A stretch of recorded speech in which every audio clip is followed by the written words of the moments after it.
जीत fix. Bhagavat Gita के 10वें chapter में आप भगवान के द्वारा यह जानेंगे कि क्या भगवान का कोई रूप है, भगवान कहाँ कहाँ किस किस रूप में रहते हैं। वैसे तो आपने बहुत बार सुना है कि भगवान ऐसे हैं, भगवान वैसे हैं, यहाँ है, वहाँ है, हर जगह है, पर इसको हम ज़रा बारीकी से जानेंगे और मैं आपको यह भी बताऊंगा कि क्या इंसान के लिए भगवान को पूरा जानना संभव है। श्री कृष्ण बोले, अर्जुन, तू मेरा सच्चा मित्र है और मुझसे प्रेम करता है, इसलिए अब मैं तुझे मेरे बारे में बताता हूँ। मेरे जन्म को कोई नहीं जानता, लेकिन जो यह जानता है कि मैं कभी नहीं जन्म लेने वाला और कभी नहीं मरने वाला हूँ, वही सबसे बड़ा ज्ञानी है। ज्ञान और मूर्खता, सत्य और झूठ, सुख और दुख, मन और बुद्धि, रचना और नाश, कीर्ति और अपमान सहित सभी भाव वास्तव में मैं ही तो हूँ। इस संसार में जहाँ जहाँ जिसकी भी पूजा होती है वह वास्तव में मैं ही हूँ। जो लोग मुझ में मन और प्राणों को अर्पण करते हैं, उनके ज्ञान के अंधकार को मैं ही ज्ञान के उजाले से रोशन करता हूँ। इस पर अर्जुन बोले कि हे कृष्ण, आपने जो अभी तक खुद के बारे में बताया है उन सब बातों को मैंने मान लिया है, लेकिन आपकी बातें मेरा और ज़्यादा मन मोह रही है। हालांकि आप ही खुद को पूरी तरह से जानते हैं, लेकिन फिर भी मैं आपको किस तरह से मानूं, और अपनी शक्तियों और महिमाओं के बारे में भी बताइए। इस पर श्री कृष्ण बोले कि अर्जुन, वैसे तो मेरे विस्तार का कोई अंत नहीं है, लेकिन फिर भी मेरी जो भी जानकारी तेरे लिए जानना जरूरी है उससे मैं तुझे बताऊंगा। अर्जुन, सभी समय मुझसे ही बने हैं, भूत, वर्तमान और भविष्य भी मैं ही हूँ। मैं ही विष्णु, सूर्य और चंद्रमा हूँ। वेदों में सामवेद, देवों में इंद्र और इंद्रियों में मन, जीवों में आत्मा, पर्वतों में सुमेर, रुद्रों में शंकर, वसुओं में अग्नि और धन दौलत में कुबेर भी मैं ही हूँ। जल में समुद्र, ग्रहों में बृहस्पति, अड़े रहने वालों में पहाड़, देवर्षियों में नारद, पेड़ों में पीपल, हाथियों में एरावत, मनुष्यों में राजा, गायों में कामधेनु, सर्पों में सर्पराज, नागों में शेषनाग, राजाओं में यमराज, गणनाओं में गणित, पक्षियों में गरुड़, योद्धाओं में श्रीराम, समुद्र में मगरमच्छ, नदियों में गंगा, विद्याओं में ब्रह्म विद्या, विवादों का निर्णय, अक्षरों में ओम, कालों का महाकाल, मंत्रों में गायत्री, महीनों में मार्गशीर्ष, ऋतुओं में बसंत भी केवल मैं ही हूँ। छलों का जुआ, जीतने वालों की विजय, निश्चय करने वालों का निश्चय और भक्त पुरुषों की भक्ति भी मैं ही हूँ। वृष्णवंशियों में कृष्ण यानी कि स्वयं मैं, पांडवों में अर्जुन यानी कि तू, मुनियों में वेदव्यास और कवियों में शुक्राचार्य भी मैं ही हूँ। जीतने वालों की रणनीति और रहस्य रखने वालों का मौन भी मैं ही हूँ। हे अर्जुन, इस ब्रह्मांड में जितना भी जाना और अनजाना है वह सब मैं ही हूँ और मेरा कोई अंत नहीं है। इसलिए हे अर्जुन, मुझे पूरा जानना तेरे लिए किसी काम का नहीं है। बस तू इतना जान ले कि ये संसार तो मेरे एक छोटे से अंश मात्र से ही चलता है। दोस्तों, इस चैप्टर में आप जान गए होंगे कि ऐसी कोई जगह नहीं है जहाँ पर भगवान ना हो, और श्री कृष्ण ने यह भी कहा है कि अर्जुन को ना तो ईश्वर को पूरा जानना जरूरी है और ना ही वो पूरा डिटेल में जान पाएंगे। दोस्तों, इसको आप अपनी लाइफ में इस तरह से रिलेट करो कि जैसे भगवान ने कहा कि मैं अनंत हूँ और तू उतना ही जान जितना तेरे लिए ज़रूरी है, ठीक उसी प्रकार से आपको भी अपनी लाइफ में उन चीज़ों में अपनी एनर्जी और टाइम वेस्ट नहीं करना चाहिए जिनको जानना आपके लिए ज़रूरी नहीं होता। सिर्फ आप इतना ध्यान रखें कि ऐसा कौन सा नॉलेज है जो आपको अपनी मंजिल तक पहुंचाएगा। भागवत गीता अध्याय 11, भगवान का अनंत रूप। भागवत गीता के 11वें चैप्टर में भगवान के विराट रूप के बारे में जानेंगे। अर्जुन बोले, हे कृष्ण, आपके दिए हुए ज्ञान से मेरे संदेह दूर हो गए हैं, लेकिन अगर संभव हो तो मैं आपका महान रूप देखना चाहता हूँ। इस पर श्री कृष्ण ने कहा, अवश्य अर्जुन, परंतु तू इन मानव की आंखों से यह सब नहीं देख पाएगा, इसलिए मैं तुझे यह सब देखने के लिए दिव्य आंखें देता हूँ। इसके बाद जो अर्जुन ने देखा वह वास्तव में कल्पना से परे था। भगवान का ना तो कोई आरंभ था, ना कोई मध्य था और ना कोई अंत था। परम ब्रह्म से इतना प्रकाश निकल रहा था जितना हजारों सूरज से भी नहीं निकल सकता। अर्जुन ने बहुत तरह के संसारों को श्री कृष्ण में समाहित देखा। अर्जुन ने हाथ जोड़ते हुए श्री कृष्ण से कहा, हे परम ब्रह्म, मैं आपके शरीर में सभी देवों को, सब मनुष्यों को देख रहा हूँ, लेकिन आपके शरीर का ना तो कोई आरंभ दिख रहा है, ना कोई मध्य है और ना ही कहीं अंत। आप में हर तरह के अस्त्र शस्त्र हैं हर तरह के प्रकाश और सूर्य हैं। स्वर्ग और धरती के बीच का पूरा आकाश मानो आपसे ही भर गया है। कई देवता के समूह आप में प्रवेश कर रहे हैं, कई आपकी वंदना कर रहे हैं, तो कई लोग भयभीत होकर हाथ जोड़े खड़े हैं। आपके अनंत हाथ पैर, पेट, आंखों, मुंह वाले रूप को देखकर समस्त सृष्टि सहित मैं बहुत व्याकुल हो रहा हूँ। मैं पांडवों कौरवों की संपूर्ण सेना के महान योद्धाओं को अंत होकर आप में जाता हुआ देख पा रहा हूँ। आपके अनेक तरह के उग्र रूप इस संपूर्ण ब्रह्मांड को बहुत ऊर्जा दे रहे हैं। हे कृष्ण, इतने रूपों में आप कौन से हो? मैं आपको पहचान नहीं पा रहा हूँ। इस पर कृष्ण बोले, मैं हर जगह हूँ और मैं ही समय हूँ। इन सेनाओं के योद्धाओं को नष्ट करने के लिए प्रकट हुआ हूँ। इन सब योद्धाओं की मौत मैं पहले ही लिख चुका हूँ। तू तो सिर्फ इनकी मौत का कारण है, मारने वाला तो स्वयं मैं ही हूँ। इस पर अर्जुन भयभीत लेकिन गदगद होकर बोले, हे भगवान, आपका यह रूप देखकर अब मुझे पता लगा कि क्यों योगी, महर्षि, देवता जैसी आत्माएं आपका पूजन करती है। आप तो सत्य और असत्य से भी परे हैं। आपके इस रूप का वर्णन करने के लिए मेरे पास कोई शब्द नहीं है। आप ही इस जगत के पालनकर्ता और विनाशक हो। आपको कोटि कोटि नमस्कार, आपको कोटि कोटि नमस्कार, नमस्कार। आपके लिए हर दिशा से नमस्कार, क्योंकि आपका कोई आदि नहीं है, मध्य नहीं है और अंत भी नहीं है। हे प्रभु, मैंने जाने अनजाने में आपको भाई, कृष्ण, मित्र कहा है और कई बार लोगों के सामने आपका मजाक भी उड़ाया है। मुझे आपके इस सत्य का पता नहीं था, इसलिए अगर संभव हो तो मुझे क्षमा कीजिए। मैं आपकी वंदना करता हूँ। पिता जैसे पुत्र को और सखा जैसे सखा को क्षमा कर देता है, वैसे ही आप भी मुझे क्षमा करें। आपके इस रूप को देखकर मैं खुश भी हो रहा हूँ और भयभीत भी हूँ। इसलिए अब कृपा करके आप अपना प्रसिद्ध चतुर्भुज विष्णु रूप दिखाइए। मैं आपको मुकुट, चक्र और गदा के साथ देखना चाहता हूँ। इस पर श्री कृष्ण बोले कि अर्जुन, मैंने तेरे आग्रह पे वह रूप दिखाया है जिसको आज तक कोई मनुष्य नहीं देख पाया है और ना ही देख पाएगा। मेरे इस रूप और अनंत आकार को देखकर तू व्याकुल भी ना हो और पागल भी ना हो, और अब तेरी इच्छा अनुसार तू मेरा चतुर्भुजी रूप भी देख। इस प्रकार से श्री भगवान ने अपना चतुर्भुजी रूप दिखाकर अर्जुन का साहस बंधाया और अनंत रूप से उत्पन्न हुई व्याकुलता भी दूर करी। इस पर अर्जुन बोले कि हे कृष्ण, अब मैं आपके इस रूप को देखकर फिर से शांत हो गया हूँ। कृष्ण बोले, अर्जुन, जो चतुर्भुजी रूप तुमने अभी देखा है वो बड़ा ही दुर्लभ है और इसको देखने के लिए देवता भी तरसते हैं। यह चतुर्भुजी रूप किसी भी यज्ञ, दान, तप और वेद से देखा जा सकता है, परंतु अर्जुन, जो तेरी तरह मेरा परम भक्त है, कर्तव्य परायण है, वासना और बैर रहित है, वह अंत में मुझे ही प्राप्त होता है। इसलिए मैंने यह रूप तुझे दिखाया है। दोस्तों, गीता के इस अध्याय से आप आज के टाइम में यह सीख सकते हो कि अगर हम अपनी मेहनत के रास्ते पर सही हैं तो कई बार हमें अपनी सफलता को पाकर विश्वास नहीं होता। हमें पता ही नहीं लगता कि हमने इतनी मेहनत कर ली, और जब सफलता आती है तब भी लगता है कि ये तो बहुत बड़ी है, मैंने इतनी मेहनत तो की ही नहीं थी। और दोस्तों, यही महान लोगों का एक गुण भी है। वो मेहनत करते हैं लेकिन उनको यह भी आभास नहीं रहता कि वो कितनी मेहनत कर रहे हैं। यह उनके बड़प्पन को दिखाता है। भागवत गीता अध्याय 12 भक्ति योग। दोस्तों, गीता के 12वें चैप्टर में हम जानेंगे कि अपने गोल्स पर कैसे अडिग रहें, एक स्टूडेंट को क्या करना चाहिए। अर्जुन ने कहा कि हे भगवान, आपको क्या मानकर पूजना ज़्यादा अच्छा है, रूप या फिर निराकार? श्री कृष्ण ने कहा, जो भक्त मन को एकाग्र करके श्रद्धा से युक्त होकर मुझ सगुण रूप परमेश्वर को भजते हैं वह मुझे योगियों में श्रेष्ठ लगते हैं। परंतु जो भक्त अपनी इंद्रियों को वश में करके मन बुद्धि से परे मेरे अविनाशी रूप पर ध्यान लगाते हैं वह मुझे ही प्राप्त होते हैं। जो भक्त अपने कर्मों को मुझ में अर्पण करके मेरा चिंतन करते हैं वो भी मुझे ही प्राप्त होते हैं। इसलिए तू मन को मुझ में ही लगा, और अगर तेरे लिए मन को वश में करना संभव नहीं है तो तू योग द्वारा मुझको प्राप्त करने का प्रयत्न कर।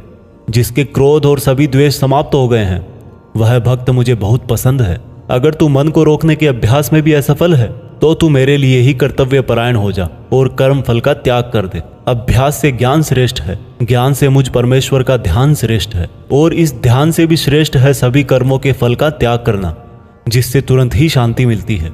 जो व्यक्ति हर तरह के सुख दुख, शस्त्र और मित्र भाव, लाभ हानि, मोह और इच्छा, हर तरह के मौसम से मुक्त है और सभी प्राणियों को बराबर देखता है, और जो अपने मन और इंद्रियों को पूरी इच्छा शक्ति से वश में किए है वही परमानंद के लिए श्रेष्ठ है। जो निंदा और प्रशंसा को एक समान समझता है, जो किसी भी स्थान पर किसी भी भोजन के साथ रह सकता है, वह भक्त मुझे श्रेष्ठ लगता है। और उनमें भी जो निष्काम भाव से अपना कर्म और मेरी सेवा करते हैं, वह मुझे अति प्रिय है। दोस्तों, इस चैप्टर में बताया गया है कि आपको अपने खुद के पुराने अनुभवों से सीखना चाहिए।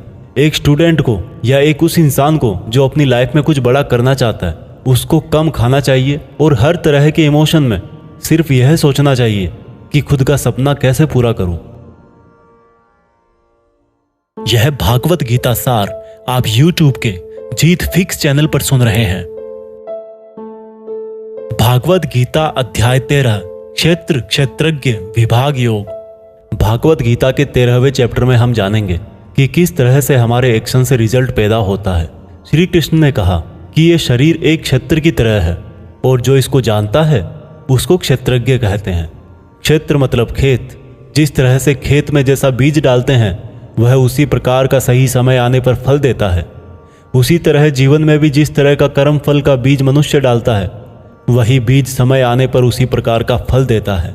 इसीलिए इस शरीर को क्षेत्र कहा गया है। यह क्षेत्र और क्षेत्रज्ञ का ज्ञान बहुत विद्वानों द्वारा बहुत तरीके से कहा जाता है और इस ज्ञान में 5 महाभूत यानी कि पृथ्वी, अग्नि, जल, वायु, आकाश को मिलाकर मन, बुद्धि, अहंकार और सभी इंद्रियां भी शामिल है। इसके साथ साथ इसमें सुख दुख, चेतना, शरीर, धैर्य और विकार भी सम्मिलित है। अब परम ब्रह्म को प्राप्त कराने वाला ज्ञान क्या है, यह मैं तुझे बताऊंगा। मनुष्य में कोई भी खूबी होने पर उसमें किसी तरह का घमंड नहीं होना चाहिए। किसी भी प्राणी को सताना नहीं चाहिए। दूसरों के प्रति क्षमा भाव होना चाहिए। गुरु की सेवा की जानी चाहिए। मन और वाणी में सरलता होनी चाहिए। मन और समस्त इंद्रियों पर पूरा वश होना चाहिए। किसी भी तरह के भाव में नहीं बहना चाहिए। संतान, जीवन साथी, घर और धन में मोह नहीं होना चाहिए। अच्छे और बुरे में भी मन और बुद्धि की स्थिरता होनी चाहिए। वासना वाले लोगों से दूरी होनी चाहिए। एकांतवास में मन का शुद्धिकरण करना चाहिए।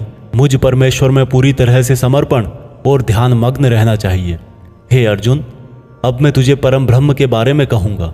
वो सर्वव्यापी है। वह सब इंद्रियों के साथ भी इंद्रियों के बिना है और वह निर्गुण होकर भी सभी गुणों के साथ है। वह सभी सजीवों और निर्जीवों में है। वह दूर भी है और पास में भी, लेकिन फिर भी जानने में नहीं आता। वह ब्रह्मा की तरह जीवन उत्पन्न करता है, विष्णु की तरह पालन करता है और शंकर की तरह विनाश भी करता है। वह अलग अलग कालों में होते हुए भी एक जैसा लगता है और एक ही काल में भी अलग अलग तरह का होता है। वह माया का भी महामाया है, परम ब्रह्मों से भी परम है और सब प्राणियों के साथ उनके हृदय में निवास करता है। परंतु इसके बाद भी यह जानने के योग्य है, हे अर्जुन, इस प्रकृति और पुरुष का भी कोई आरंभ नहीं है, क्योंकि प्रेम और घृणा और तीनों तरह के गुण अर्थात सत, रज और तम भी प्रकृति से ही आते हैं। कार्य और कार्यों को करने वाली इंद्रियां भी प्रकृति से ही उत्पन्न होती है। प्रकृति से जन्मा मनुष्य प्रकृति के ही गुणों को भोगता है और इन्हीं गुणों के भोग के अनुसार ही उसका जन्म और मरण तय होता है। इस तरह से जो भी मनुष्य इस पुरुष और प्रकृति के ज्ञान को जानता है, वह कर्म करता हुआ भी मुझे प्राप्त होता है और मुझ परमात्मा को हर मनुष्य अपने अलग अलग तरीके से पाता है। किंतु जो मंद बुद्धि होते हैं, वह तो इस ज्ञान को सुनकर और मेरी प्रकृति जानकर ही मृत्यु लोक से मुक्त हो जाते हैं। जो मनुष्य सभी कर्मों को प्रकृति से ही होने वाला मानता है, वह अपनी आत्मा को अकर्ता समझकर इस भवसागर से पार हो जाता है। हे अर्जुन, जिस तरह से आसमान का पदार्थ काफी पतला होता है और इसीलिए वो दूषित नहीं होता, उसी प्रकार से यह आत्मा शरीर में सूक्ष्मता से रहती है, जिससे ये कभी दूषित नहीं होती। इस प्रकार से प्रकृति, पुरुष और चेतना के ज्ञान से तू भी मुझ परम ब्रह्म को प्राप्त हो जा। दोस्तों, इस चैप्टर में यह बहुत ही बारीकी से बताया गया है किस तरह से हमारे ही कामों से हमें तकलीफ या खुशी मिलती है। मान लीजिए हमारा शरीर खेत की तरह है और हम हैं इसके किसान। अब हम जो भी इस खेत में बोएंगे, फल भी उसी बीज के अनुसार हमें भविष्य में जाकर मिलता है। इसलिए यह हमारे आज के एक्शंस पर ही डिपेंड करता है कि हमें फ्यूचर में क्या मिलने वाला है। भागवत गीता अध्याय 14 प्रकृति के 3 गुण। दोस्तों, भागवत गीता के 14वें चैप्टर में हम जानेंगे कि किस तरह से हमारा स्वभाव और यह संसार 3 गुणों में बटा हुआ है। श्री कृष्ण बोले, हे अर्जुन, अब मैं तुझे संसार के उन 3 गुणों के बारे में बताऊंगा जो आत्मा को शरीर के मोह से बांधते हैं और जिन्हें जानकर कोई भी मनुष्य मुझे पा सकता है। यह तीनों गुण है सत्वगुण, रजोगुण और तमोगुण। सत्वगुण इन सभी गुणों में श्रेष्ठ है और यह ज्ञान और सुख से जोड़ता है। रजोगुण कामना और आसक्ति से उत्पन्न होता है, जो कि कर्म और उसके फल में बांधता है। तमोगुण मनुष्य को भोग विलास, आलस्य और निद्रा में बांधता है।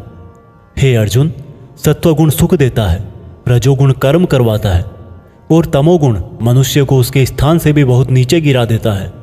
किन्हीं भी दो गुणों को वश में करने से तीसरे गुण की प्राप्ति होती है। जिस पल मन में शांति और ज्ञान बढ़ा हुआ लगे, उस समय यह मानना चाहिए कि सत्वगुण बढ़ रहा है। जिस पल मन में लालच और स्वार्थ का आभास हो, उस समय रजोगुण बढ़ता है। जिस समय मन में अंधकार, विषयों में आसक्ति, आलस्य और निद्रा हो, उस समय मनुष्य में तमोगुण होता है। सत्वगुण में मरने वाला मनुष्य परमात्मा को प्राप्त होता है। रजोगुण वाला मनुष्य फिर से जन्म लेकर मनुष्य बनता है और तमोगुण वाला प्राणी अगले जन्म में कीट पतंग बनता है। सात्विक कर्म का परिणाम है सुख, राजस कर्म का परिणाम है दुख और तामस कर्म का परिणाम अज्ञान होता है। जो व्यक्ति इस बात को जानता है कि यह तीन गुण ही उससे सब काम करवाते हैं, तब वह अपने कर्तापन से और इस संसार से मुक्त हो जाता है और इस तरह से सोने, पत्थर और मिट्टी को एक जैसा समझने वाला मनुष्य परम ब्रह्म अर्थात मुझे प्राप्त हो जाता है। दोस्तों, यह तीन प्रकार सात्विक, राजस और तामस हमारी डेली लाइफ में बहुत यूजफुल हैं। अगर आप मेहनत करके कुछ उम्मीद नहीं करोगे तो आप हमेशा खुश रहोगे। अगर आप किसी अच्छे रिजल्ट की कामना करके मेहनत कर रहे हो तो कोई गारंटी नहीं कि खुशी होगी या दुख होगा। अगर आपने किसी का नुकसान करने के लिए कर्म किया है तो यह निश्चित है कि किसी न किसी समय आपको ही दुख मिलेगा। भागवत गीता अध्याय 15 पुरुषोत्तम योग। दोस्तों, गीता के 15वें चैप्टर में बताया गया है कि किस प्रकार से यह दुनिया एक इल्यूजन है और कैसे हम इसमें उलझकर रह जाते हैं। श्री कृष्ण बोले कि यह संसार बरगद के एक उल्टे पेड़ की तरह है, जिसकी जड़ें ऊपर है और डालियां, पत्ते नीचे की तरफ। पत्तियां वेदों को दिखाती हैं और डालियों के अंत में फल कार्य फल के जैसा है। इस पेड़ की जितनी भी शाखाएं हैं वो तीन तरह के गुण यानी कि सत्व, रज और तम से ही बनी है। इसकी जड़ों में स्वयं परमात्मा विराजमान है। इस पेड़ की शाखाओं के अंत में नई कोंपले मनुष्य की इच्छाओं को दिखाती है। यह पेड़ हर दिशा में इस तरह से बढ़ा रहता है कि ज्ञान के अभाव में मनुष्य इसमें उलझकर ही रह जाता है और जो इस पेड़ के रहस्य को जान लेता है वह परम ब्रह्म को प्राप्त हो जाता है। इसलिए इस माया वाले जीवन रूपी बरगद के पेड़ को ज्ञान की कुल्हाड़ी से काटकर उचित योग का पालन करके उस परम ब्रह्म को ढूंढना चाहिए और जिसका मान, मोह, सम्मान, अपमान सभी नष्ट हो गए हैं और बुद्धि स्थिर हो गई है, वह पुरुष इससे मुक्ति पा सकता है। और मुक्ति पाकर जिस परम पद को वे पुरुष प्राप्त होते हैं उसको कोई भी सूरज रोशन नहीं कर सकता, क्योंकि वह मेरा परम धाम है। हे अर्जुन, इस मानव शरीर में आत्मा मेरा ही अंश है और यह आत्मा ही मृत्यु के बाद दूसरे शरीर में चली जाती है। यह शरीर कान, आँख, त्वचा, जीभ, नाक और मन से ही इन इंद्रियों का और वासनाओं का सेवन करता है और यह केवल ज्ञानी जन ही जानते हैं। इस संसार में शरीर नाशवान है और आत्मा अविनाशी है और इन सब में सबसे श्रेष्ठ है परमात्मा, जो कि सब लोगों का पालन पोषण करता है। इसलिए मैं ही पुरुषोत्तम हूँ। दोस्तों, इस चैप्टर में हमने देखा कि हम जिंदगी में बहुत बार उस चीज़ के पीछे भागते हैं जिसको हासिल करके भी हमारी इच्छा खत्म नहीं होती। हम जितनी इच्छाएं पूरी करते हैं उतनी ही और बढ़ जाती हैं। इसलिए उस इंसान को जिसको लाइफ में कुछ बड़ा करना है, उसको अपने डिटर्मिनेशन से उन इच्छाओं के जाल को काट देना है। तभी वह इस इल्यूजन वाले ट्री से परमात्मा को यानी कि आपकी पर्सनल लाइफ के केस में सक्सेस को ढूंढ पाएगा। भागवत गीता अध्याय 16 है, 2 स्वभाव। दोस्तों, गीता के 16वें चैप्टर में बताया गया है कि मनुष्य के कौन से 2 नेचर या बिहेवियर होते हैं। श्री कृष्ण बोले, हे अर्जुन, इस संसार में 2 तरह के स्वभाव हैं, देवीय स्वभाव और असुरी स्वभाव, यानी कि देवता के समान और राक्षस के समान। पहले मैं तुझे देवीय स्वभाव के बारे में बताऊंगा। कभी भय ना करना, अपने मन को शुद्ध रखना, हमेशा परमात्मा को ही याद करना, इंद्रियों को वश में रखना, धर्म ग्रंथों का पाठ करना, किसी भी जीव को कष्ट नहीं देना, हर तरह के भाव में सम रहना, हर जीवात्मा को बराबर समझना, कभी क्रोध और मोह ना करना, क्षमा करना, धैर्य रखना और यहाँ तक कि अपने ही गुणों का भी अभिमान नहीं करना देवीय स्वभाव है। अब मैं तुझे असुरी स्वभाव बताऊंगा। घमंड, क्रोध, सांसारिक आसक्ति, नफरत, अज्ञान, वासनाएं, आशाएं करना और शरीर को इंद्रियों के वश में रखना असुरी स्वभाव है। असुरी स्वभाव वाले ना तो सम्मान से बात करते हैं और ना ही सत्य बोलते हैं। बुरे कर्मों से जिनका स्वभाव पूरी तरह से नष्ट होकर बुद्धि मंद हो चुकी है और जो इस संसार में सिर्फ नाश का कारण ही बनते हैं, इन व्यक्तियों की इच्छाएं कभी पूरी नहीं होती। उन व्यक्तियों का सुख सिर्फ इंद्रियों के सुख तक ही सीमित है। वह हमेशा और अधिक वस्तुएं प्राप्त करने में ही लगे रहते हैं। वह हर काम को करने वाला खुद को ही मानते हैं। वे सिर्फ दिखावे के लिए ही धर्म और दान करते हैं। देवीय स्वभाव से मुक्ति होती है, जबकि असुरी स्वभाव से बंधन उत्पन्न होता है। असुरी स्वभाव वालों को तो मैं बार बार असुरों में ही जन्म देता हूँ। इस तरह से असुरी हमेशा नीचे गिरते रहते हैं।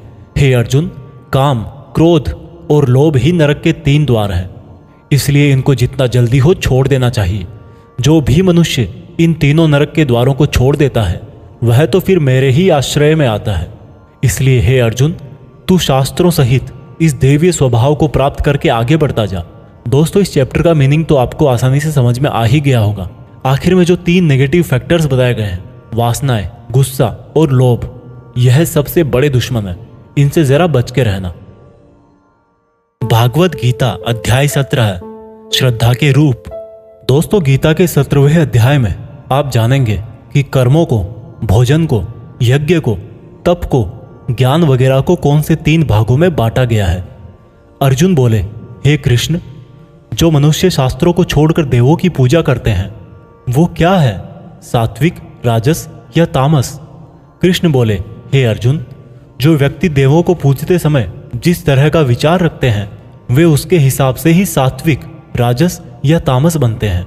सात्विक लोग देवताओं को पूजते हैं, राजस यक्ष और राक्षसों को और तामस प्रेतों को। जो मनुष्य शास्त्रों से दूर रह के भी मन से कठिन निर्णय लेता है और कर्म करता है और कर्म को ही तप मान करके करता है, वह भी इस संसार से मुक्त है। जिस तरह से भोजन भी सात्विक, राजस और तामस होता है, उसी तरह से यज्ञ, तप और दान भी 3-3 प्रकार के होते हैं। फलों से किया गया भोजन सात्विक होता है। राजस भोजन स्वाद में तीखे जैसे कि मीठे, खट्टे, बहुत गर्म आदि होते हैं। और तामस भोजन में जैसे दुर्गंध वाले, बिना रस के, अधपके, अपवित्र आदि हैं। इस तरह यज्ञों में शास्त्र विधि से नियत और फल की इच्छा रहित किया गया यज्ञ सात्विक है। केवल फल प्राप्ति को ध्यान में रखकर किया गया यज्ञ राजस यज्ञ है। शास्त्रों के विरुद्ध, दान रहित और श्रद्धा रहित किया गया यज्ञ तामस यज्ञ है। इसी तरह से तपों में ऐसा तप जो फलों की इच्छा से रहित हो, सात्विक तप कहलाता है। किसी वस्तु की प्राप्ति के लिए किया गया यज्ञ राजस तप कहलाता है और किसी की हानि करने के लिए किया गया तप तामस तप कहलाता है। इस प्रकार से दान में बिना खुद को श्रेय दिए जिसको जो आवश्यकता हो वह दान कर दिया जाए और यह समझा जाए कि दान ही कर्तव्य है, वह दान सात्विक दान कहलाता है। जैसे कि भूखे को खाना खिलाना, वस्त्रहीन को वस्त्र पहनाना, अकाल क्षेत्र में अन्न दान करना। जो दान उसके फलों को दृष्टि में रखकर खुद का मान बढ़ाने के लिए, स्वर्ग की प्राप्ति के लिए और दान के बदले में वापस प्रत्युपकार की चाह में दिया गया हो, वह राजस दान कहलाता है।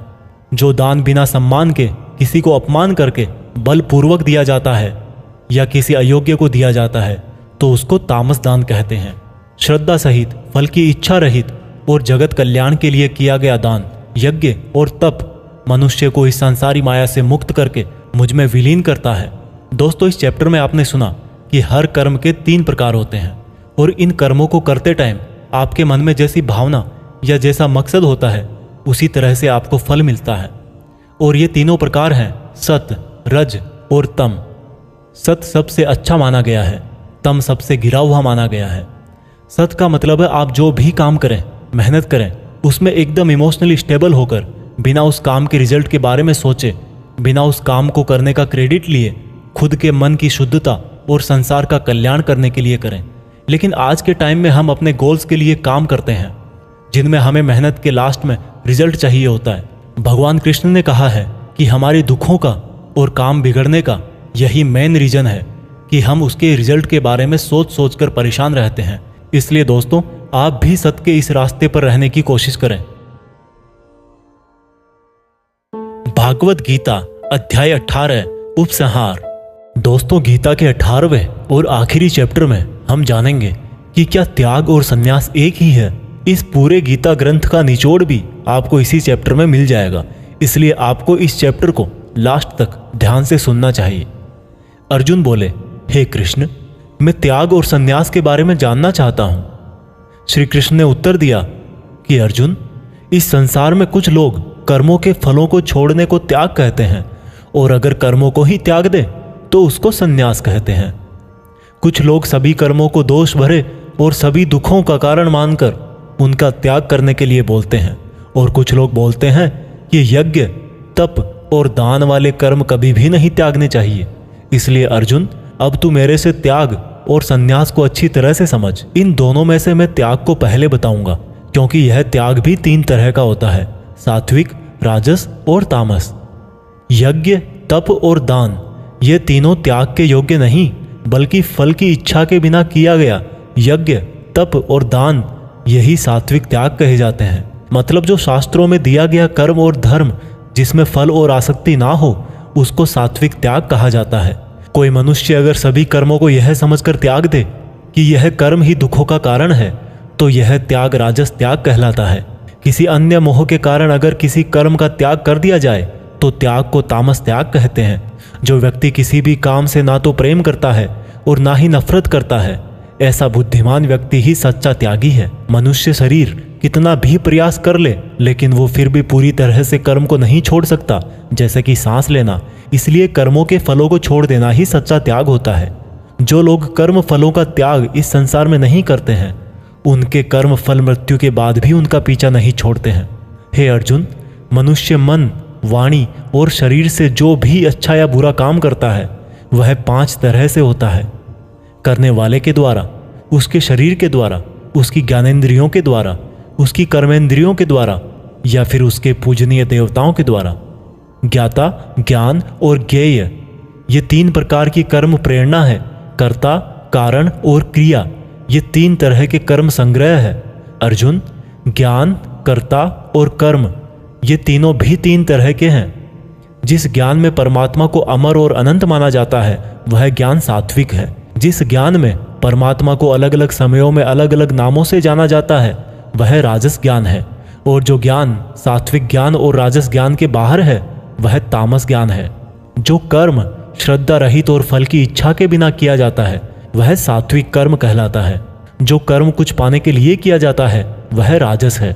और जो कर्म किसी का नुकसान करने के लिए किया जाता है, वह तामस कर्म है। इस प्रकार से सात्विक कर्म करने वाला सात्विक कर्ता, राजसी कर्म करने वाला राजसी कर्ता और तामसिक कर्म करने वाला तामसिक कर्ता कहलाता है। इस तरह बुद्धि और संकल्प भी 3 तरह के होते हैं। हे अर्जुन, सात्विक कर्म, राजस कर्म और तामस कर्म करने वालों की बुद्धि और संकल्प ये भी क्रमशः सात्विक, राजस और तामस होते हैं। हे अर्जुन, सुख भी 3 तरह के होते हैं। बिना किसी कर्म फल के परम ब्रह्म में ध्यान लगाकर मिलने वाला सुख सात्विक सुख होता है। बल, बुद्धि, शक्ति, राज्य इत्यादि की प्राप्ति राजस सुख है। नींद, आलस्य और वासना इत्यादि तामस सुख है। इस पूरे ब्रह्मांड में इन तीनों प्रकार के अलावा और कुछ भी नहीं है। हे अर्जुन, ब्राह्मण, क्षत्रिय, वैश्य और शूद्र, इन चारों के कर्म इनके गुणों के आधार पर बांटे गए हैं। अपनी मन और इंद्रियों को वश में रखना, सभी प्राणियों का भला करना, धर्म का पालन करना, बिना कर्ता भाव के कर्म करना, परमात्मा में ध्यान लगाना, ये सब गुण जिसमें होते हैं उसको ब्राह्मण कहना चाहिए। बल, बुद्धि, दान, वीरता, शासन, ये सब क्षत्रिय के कर्म हैं। खेती, व्यापार इत्यादि वैश्य का काम है तथा इन सब वर्णों की सेवा करना शूद्र का कर्म है। हे अर्जुन, दूसरों के धर्म और कर्म से तो अच्छा है भले ही कम गुणों वाला हो, लेकिन अपना ही कर्म और धर्म निभाएं, और ऐसा करना ही मोक्ष के द्वार खोलता है। मानव कर्मों में कुछ ना कुछ कमियां तो रहती ही है, फिर भी उसको खुद का कर्म नहीं छोड़ना चाहिए। जिस तरीके से कोई व्यक्ति भगवान को पा सकता है, वह अब मैं तुझसे सारांश में कहूंगा। हमेशा और हल्का भोजन करने वाला, हमेशा और हल्का भोजन करने वाला, अपने देश का धर्म निभाने वाला, इच्छाओं का त्याग करके एकांत में ज्ञान का अध्ययन करने वाला, मन, वाणी, शरीर को वश में रखने वाला, लाभ हानि, सजीव निर्जीव, मित्र शत्रु, इन सब को बराबर समझने वाला, घमंड, बल, मोह रहित और शांति सहित भगवान से अनंत भक्ति प्रेम करने वाला सदा के लिए मेरे पास आ जाता है। इस तरह का ब्रह्म योगी ना तो कोई आशा करता है, ना ही स्वयं को या दूसरों को दोष देता है और ना ही दुख और सुख में विचलित होता है। इस तरह का परम योगी सब कर्म करता हुआ भी स्वयं को कर्ता ना समझकर मुझ परमात्मा को ही कर्म करने वाला समझता है। हे अर्जुन, इस तरह से तू भी इन बातों को समझकर अगर अपना धर्म और कर्म निभाएगा तो तू भी मुझ में परम पद पाएगा। और अगर तू इस तरह बोलकर कि मैं युद्ध नहीं करूंगा, मेरे ज्ञान को नहीं मानेगा, तो अपने धर्म, कर्म और परमार्थ से भटक जाएगा और नष्ट हो जाएगा। हे अर्जुन, तेरे अंदर भी मैं ही हूँ, इसलिए तू सब मोह छोड़कर और इस माया से बाहर निकलकर अपना कर्म और धर्म युद्ध कर। इसी से तू मुझ भगवान के धाम में ऊंचा स्थान प्राप्त करेगा। अर्जुन, मैंने पूरे रहस्यमयी और गोपनीय ज्ञान तुझे अच्छी तरह से बता दिए हैं, फिर भी तू अब जो समझकर करना चाहे वैसा करना। लेकिन अर्जुन, तू मुझे बहुत ही प्रिय है, इसलिए मेरा ही भक्त बन और मुझे ही सदा प्रणाम कर। मैं प्रतिज्ञा करता हूँ कि ऐसा करने से तू मेरे ही पास आएगा। फिर भी यदि तुझे ऐसा लग रहा है कि तू पाप करने जा रहा है, तो जब तू मेरी ही शरण में आ जाएगा तो मैं तेरे पूरे पापों को माफ कर दूंगा। इसलिए तू दुखी मत हो। और अर्जुन, तू इस दिव्य ज्ञान को उस व्यक्ति से मत कहना जो इसको सुनना नहीं चाहता या भक्ति और कर्म नहीं करना चाहता या परमात्मा में दोष निकालता हो। परंतु तू जिस भी मेरे भक्त को मेरा प्रिय समझकर यह ज्ञान कहेगा, वह भक्त इस संसार में मेरा सबसे प्रिय भक्त होगा। इस गीता ज्ञान को समझना ही वास्तविक ज्ञान यज्ञ है और इस ज्ञान यज्ञ से भी कोई भक्त मुझे प्राप्त कर सकता है। हे अर्जुन, अब मुझे यह बता, क्या तेरा अज्ञान मिट गया है? अर्जुन उठकर बोले, हे परम ब्रह्म श्री कृष्ण, मैंने आपका संपूर्ण ज्ञान अपनी बुद्धि में बिठा लिया है और अब मैं स्थिर हूँ और जैसा आपने मार्गदर्शन किया है मैं ठीक उसी प्रकार से अपने कर्तव्य और धर्म का पालन करूंगा। दोस्तों, चाहे कितनी भी मुश्किलें आए, जो इंसान खुद भगवान कृष्ण की इन बताई गई बातों को फॉलो करता है, उनको अपने जीवन में उतारता है, उसकी ना केवल पूरी प्रॉब्लम सोल्व हो जाती है बल्कि उसे जीने का, अपने सपनों को हासिल करने का तरीका भी पता लग जाता है। कुछ लोग ये भी बोलते हैं कि गीता ज्ञान सिर्फ हिंदू धर्मों का ग्रंथ है, जबकि भगवान ने खुद कहा है कि व्यक्ति जाति और धर्म से नहीं, गुणों से ब्राह्मण होता है और इस भागवत गीता पर सभी मनुष्यों का बराबर हक है। आज की ये दुनिया कर्म भूमि है। कर्म और मेहनत का सिद्धांत सबके लिए एक होता है। इसलिए आप सब लोग इस गीता ज्ञान को बार बार सुने, हर एज के पुरुष और महिलाओं को सुनाएं, ताकि आप अपनी कर्म स्थल के अर्जुन बनकर अपने जीवन का लक्ष्य हासिल कर सको। जय श्री कृष्णा। जय हिंद। वंदे मातरम।